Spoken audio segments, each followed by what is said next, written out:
নমস্কার বন্ধুরা, আজকে বানাবো আমি ব্রেড দিয়ে মিষ্টি। দেখুন, ব্রেড নিয়ে নিয়েছি, ব্রেডের সাইডগুলো কেটে নিয়েছি, কেটে এবার ব্রেডগুলো ভেঙে নিয়েছি, ভেঙে এবার দুধ দিয়ে মেখে নেব। মেখে তারপর দেখুন ডোটা রেডি করে নিয়েছি। এবার ডোগুলো গোল গোল করে মিষ্টির আকারে বানিয়ে নেব। বানিয়ে তারপর দেখুন রেডি হয়ে গেছে। এবার কড়াইয়ের মধ্যে দিয়ে দেবো 2 কাপ জল, 1 কাপ চিনি দিব এখানে।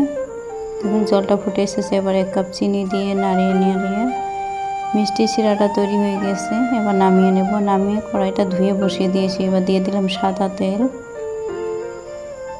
তেলটা গরম হয়ে যাওয়ার পর মিষ্টিগুলো দিয়ে দেবেন এভাবে সবকটা দিয়ে এবার লাল লাল করে ভেজে নিতে হবে। দেখুন মিষ্টিটা লাল লাল করে ভাজা হয়ে গিয়েছে। দেখুন মিষ্টিটার মধ্যে এভাবে শিরাটা দিয়ে দেবেন।